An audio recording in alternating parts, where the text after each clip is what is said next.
সরকার গঠন করে ফেলেছে। তার তো 5 বছর মেয়াদি ছিল, কথা ঠিক না? এখন পর্যন্ত 3 মাস 4 মাস যেতে হবে।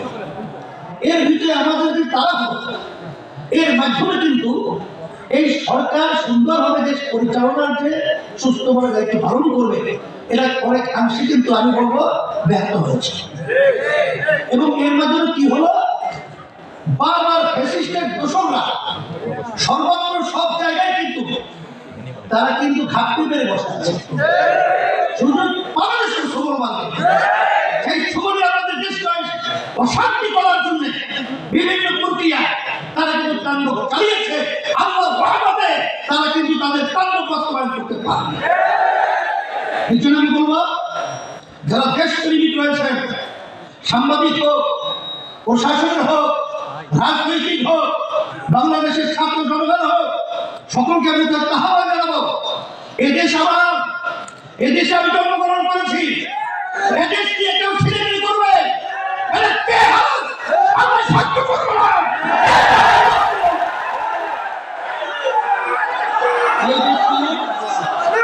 বিভিন্ন পর্যায়ে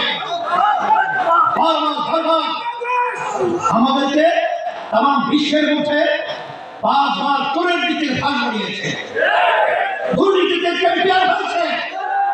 আমি দুর্নীতিবাজদেরকে আমার ক্ষমতার অবস্থানে বসিয়ে আমরা তামাশা দেখবো, এটা বাংলাদেশের জনগণ সহ্য করবে না। সেই লক্ষ্যে আমি সর্বশ্রেণী সকলকে আহ্বান জানাচ্ছি, আসেন আমরা সবাই একাত্রিত হই এবং সুন্দর দেশ গড়ার জন্য একমাত্র তার রক্ষা কবচ হলো তার নীতি আদর্শের নাম হলো ইসলাম। আর এই সুন্দর দেশ পরিচালনা করার জন্য নির্বাচন পদ্ধতি হবে পিয়াজ হিসাবে নির্বাচন হতে পারবে না। এই আহ্বান জানাবো, আসেন ব্যবসা করতে হলে পুঁজির দরকার, আপনারা পুঁজি বাড়াবেন না, আর ব্যবসায় খুব ভালো লাভ হবে, এটা অকল্পনীয়, সম্ভব নয়। সেই হিসাবে আমি সকলকে বলবো, আজকে মাঠের বড় হয়েছে, আপনারা এখান থেকে আজকে প্রতিজ্ঞাবদ্ধ হয়ে বের হবেন। যে আমি গেছিলাম বাগেরহাটে, সেখানে একজন আমাকে বলতেছে একটা কিনে দেবেন করে নিয়ে আসছে ফাইলের ভিতরে একা 1600 মতো সদস্য একা বানিয়েছে।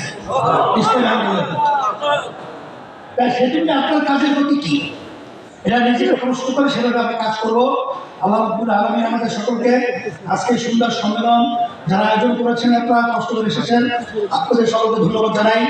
আমার সাংবাদিক বন্ধুদেরকে ধন্যবাদ জানাই এবং প্রশাসন দায়িত্বে নিয়োজিত আছেন সকলকে ধন্যবাদ জানিয়ে বিগত 25-24 কমিটি বিলুপ্ত ঘোষণা করলাম।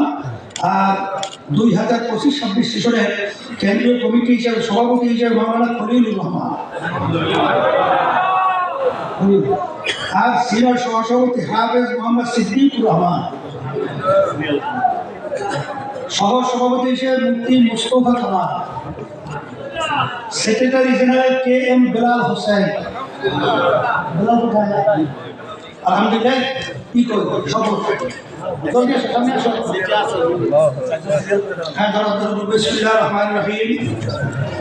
আমি